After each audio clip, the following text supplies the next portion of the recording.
जय हिंद। एक जिले का एसडीएम जैसे ही आईपीएस में सेलेक्ट होता है तो उसके घर में खुशियों के ढोल बजने लगते हैं। जीवन में एक नई खुशी दिखाई देने लगती है। पर इस बीच थोड़ा ही समय बीता था, आईपीएस अफसर के लिए एक बड़ी सिरदर्दी खड़ी हो जाती है। दरअसल जब ये आईपीएस अधिकारी एक एसडीएम के तौर पर तैनात था, तब इसकी नजदीकियां बढ़ी एक महिला डॉक्टर से। दोनों के बीच में पहले दोस्ती हुई, फिर दोनों करीब आए। कोविड के दौरान चीफ सेक्रेटरी का जिले में दौरा होता है। चीफ सेक्रेटरी जब सब कुछ देखकर जाने लगते हैं तो सभी अधिकारी उनके साथ फोटो खिंचवाने के लिए आतुर रहते हैं। उसके बाद जब फोटो खिंच जाती है तो सभी अधिकारी एक दूसरे का नंबर एक्सचेंज करते हैं और इसी दौरान इस एसडीएम की महिला डॉक्टर से जान पहचान हो जाती है। ये एसडीएम लगातार यूपीएससी की तैयारी कर रहा था और वो फाइनली आईपीएस में सेलेक्ट हो जाता है। आईपीएस में सेलेक्ट होने के बाद ये महिला डॉक्टर कहती है कि मैंने अपने पति को छोड़ दिया है, इसलिए अब तुम मुझसे शादी करो। शादी के लिए लगातार दबाव बनता रहा, जबकि आईपीएस अधिकारी पहले ही शादी कर चुका था। इसके बाद दोनों पक्ष एक दूसरे पर आरोप लगाने लगे। पहले महिला डॉक्टर ने थाने में जाकर एफआईआर करवाई और उसके बाद आईपीएस अधिकारी ने भी थाने में जाकर एफआईआर करवाई कि यह महिला डॉक्टर मुझे ब्लैकमेल कर 50 लाख रुपए की मांग कर रही है। जय हिंद। एक महिला डॉक्टर एक आईपीएस अधिकारी पर रेप करने का आरोप लगाती है।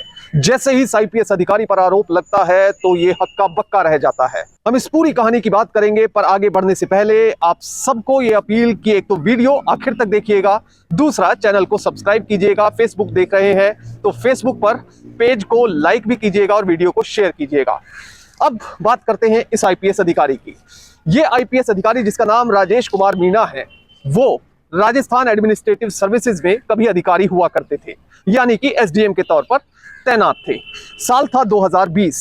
पूरे देश में कोविड का लॉकडाउन लगा हुआ था, लोग घरों में रहने के लिए मजबूर थे। पर इस बीच प्रशासन की यह जिम्मेदारी थी कि लोगों को घरों में कोई दिक्कत ना आए, इसके लिए उन तक हर सुविधाएं पहुंचाई जाए।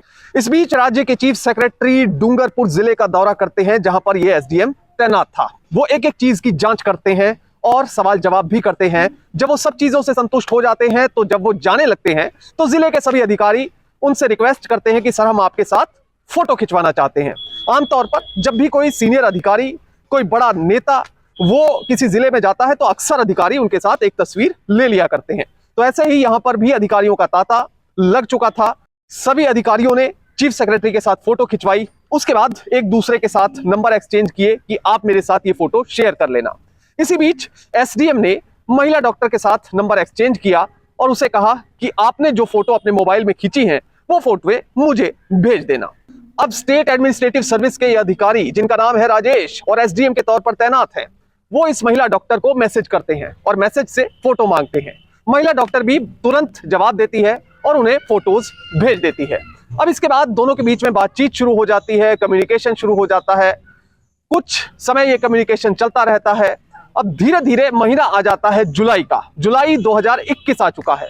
अब कोविड की बूस्टर डोजेज लगनी शुरू हो चुकी थी। आईपीएस अधिकारी ये एसडीएम महिला डॉक्टर को कहता है कि क्या आप मुझे बूस्टर डोज लगा देंगी। महिला डॉक्टर तुरंत जवाब देती है, सर मैं बिल्कुल आपको बूस्टर डोज लगवा दूंगी। ये अधिकारी रिक्वेस्ट करते हैं कि सर्किट हाउस में जहां पर मैं ठहरा हुआ हूं वहीं पर आकर मुझे बूस्टर डोज लगवा दी जाए। ये महिला डॉक्टर सर्किट हाउस में पहुंचती है, इस अधिकारी को बूस्टर डोज लगाती है और उसके बाद चली जाती है। अब इस बीच डॉक्टर को एक दिन अचानक से सर्किट हाउस बुलाया जाता है। डॉक्टर सर्किट हाउस पहुंच जाती है। डॉक्टर ने आरोप यह लगाया कि इस अधिकारी ने उसके साथ कथित तौर पर छेड़खानी की। छेड़खानी करने के बाद उसे अपनी गलती का एहसास हुआ और वो माफी मांगने लगा। और इस अधिकारी ने इसे मैसेज भी किए और कम्युनिकेशन भी किया कि आप मुझे माफ कर दें और हमारा जो रिश्ता है इसे ऐसे ही आगे चलते रहने दें। उसके बाद भी दोनों के बीच में मैसेजेस एक्सचेंज होते रहे, बातें होती रही। एक दिन ये एसडीएम कहता है कि मेरी तबीयत ठीक नहीं है, मैं अच्छा महसूस नहीं कर रहा हूं, क्या तुम मुझे देखने नहीं आओगी। महिला डॉक्टर भी सोचती है कि ये मेरे मित्र हैं, इसलिए मैं इन्हें देखने चली जाती हूं। अब जब ये महिला डॉक्टर सर्किट हाउस की तरफ जा रही होती है तभी बीच में बारिश पड़ जाती है, कपड़े गीले हो जाते हैं। महिला डॉक्टर सर्किट हाउस पहुंचती है इस अधिकारी को देखने के लिए। तभी दोनों के बीच में बातचीत होती है और महिला डॉक्टर कहती है कि मुझे अपने कपड़े बदलने हैं। अब जब वो कपड़े बदलने के लिए बाथरूम जाती है तो इस डॉक्टर का यह आरोप है कि एसडीएम ने मेरे कुछ फोटोज ले लिए और इन फोटो के आधार पर उसे ब्लैकमेल करना शुरू कर दिया। महिला डॉक्टर ने आरोप लगाया कि ये एसडीएम इन फोटोज के सहारे ही ब्लैकमेल करते हुए उनसे संबंध बनाना शुरू कर चुके थे। एक बार नहीं बल्कि कई बार उनके साथ संबंध बनाए गए। अब इसके बाद इस एसडीएम का तबादला हो जाता है राजस्थान के चाकस इलाके में। वो चाकस के एसडीएम बन जाते हैं, पर यहां इन दोनों की दोस्ती खत्म नहीं होती। ये जो महिला डॉक्टर है वो चाकस में भी इन एसडीएम को मिलने जाया करती। दोनों के बीच में जो दोस्ती थी वो बहुत ही नजदीकियों में तब्दील हो चुकी थी। इतना ही नहीं, ये महिला डॉक्टर जयपुर जाया करती ये बहाना लगाकर कि वो दवाइयां लेने जा रही है, पर असल में वो एसडीएम से जयपुर में भी मुलाकात किया करती थी। फिर आता है साल 2021 में यूपीएससी का रिजल्ट आता है और राजेश, जो कि लगातार यूपीएससी की तैयारी कर रहा था, वो एक आईपीएस अधिकारी बन जाता है। घर में खुशियां आ जाती हैं, ढोल ढमाके शुरू हो जाते हैं और खुद ये अधिकारी भी काफी खुश था। अब ये खबरें जब अखबार में छपी, टीवी में आई, तो उसके बाद डॉक्टर, जो महिला डॉक्टर है, उसे भी पता लग जाता है। अब ये महिला डॉक्टर लगातार इस आईपीएस को, इस प्रीवियस एसडीएम को मैसेज तो किया ही करती और फोन पे भी बातें हुआ करती थी। ये महिला डॉक्टर अब इस आईपीएस अधिकारी पर दबाव बनाने लगी कि तुम मुझसे शादी कर लो। साल 2023 के मई महीने में इस आईपीएस अधिकारी की शादी हो जाती है। घर वाले लगातार रिश्ता देख रहे थे, तो इसी बीच घर वालों के दबाव में आकर इस आईपीएस ने शादी कर ली। पर मई के ठीक कुछ समय बाद जुलाई महीने में इस महिला ने अपने पति से डाइवोर्स ले लिया। डाइवोर्स लेने के बाद ये और ज्यादा एग्रेसिव तरीके से इस आईपीएस अधिकारी को कहने लगी कि मुझसे शादी करो। वहीं दूसरी तरफ कथित तौर पर यह महिला डॉक्टर इस आईपीएस अधिकारी से 50 लाख रुपए की डिमांड करने लगी और कहने लगी कि अगर तुम मुझे 50 लाख रुपए नहीं दोगे तो मैं तुम्हें झूठे मामले में फंसा दूंगी। अब इस अधिकारी और महिला डॉक्टर के बीच में तकरार जो है वो बढ़ चुकी थी। अब प्यार जो है वो कहीं ना कहीं कन्फ्रंटेशन में तब्दील हो चुका था।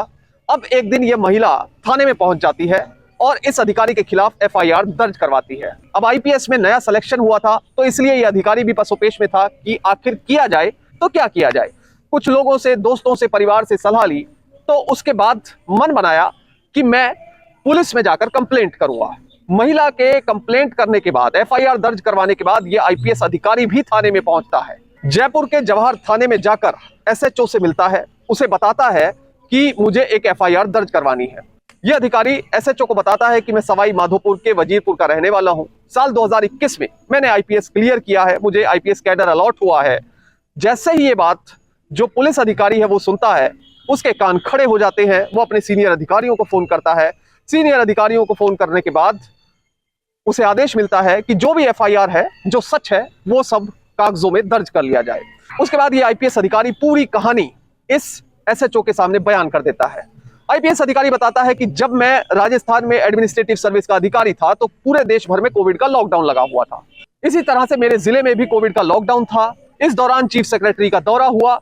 उस दौरान सभी अधिकारियों ने चीफ सेक्रेटरी के साथ फोटो खिंचवाई, मैंने भी खिंचवाई और इस महिला डॉक्टर ने भी खिंचवाई। दोनों के बीच एक दूसरे को फोटोज भेजने के बहाने नंबर एक्सचेंज हुआ और उसके बाद दोस्ती और नजदीकियां बढ़ने लगी। ये महिला डॉक्टर मेरे लिए खाना लेकर आती, हम दोनों साथ साथ खाना खाया करते और साथ में मैं यूपीएससी की तैयारी भी कर रहा था।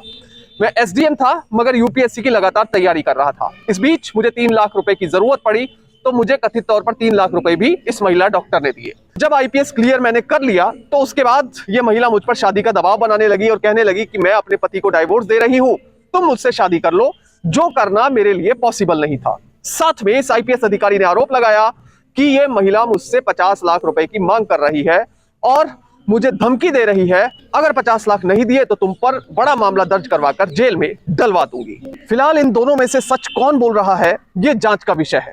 जांच में ही पता लगेगा कि आखिर सच्चाई किसकी बात में है, किसकी बात में ज्यादा दम है। पर इतना जरूर सोचना चाहिए कि अगर कोई भी सरकारी अधिकारी है तो उसे अपना कंडक्ट जरूर ऐसा रखना चाहिए, एक दूरी ऐसी बनाकर रखनी चाहिए कि भविष्य में कभी भी कोई भी ऐसा आरोप भी ना लग पाए। अब ये अधिकारी राजेश कुमार मीणा है कौन, इनकी बैकग्राउंड के बारे में बात करते हैं। राजस्थान के रहने वाले हैं, सवाई माधोपुर के एक छोटे से गांव के। वहां पर गांव के स्कूल में प्राइमरी जो एजुकेशन है वहां से ली, पूरी प्रारंभिक शिक्षा वहां से हुई। उसके बाद ग्रेजुएशन के लिए ये पहुंच गए Dhanbad. Indian school of mines से इन्होंने पेट्रोकेमिकल इंजीनियरिंग में अपनी ग्रेजुएशन की। इसके बाद इनका चयन, ये लगातार तैयारी कर रहे थे, एडमिनिस्ट्रेटिव सर्विस में जाना चाहते थे। आरएएस में, राजस्थान एडमिनिस्ट्रेटिव सर्विस में इनका चयन हुआ, एसडीएम बन गए। कई जगह पर इनकी तैनाती रही, ट्रेनिंग भी रहे, उसके बाद तैनाती रही और इस दौरान ये महिला डॉक्टर के संपर्क में आए।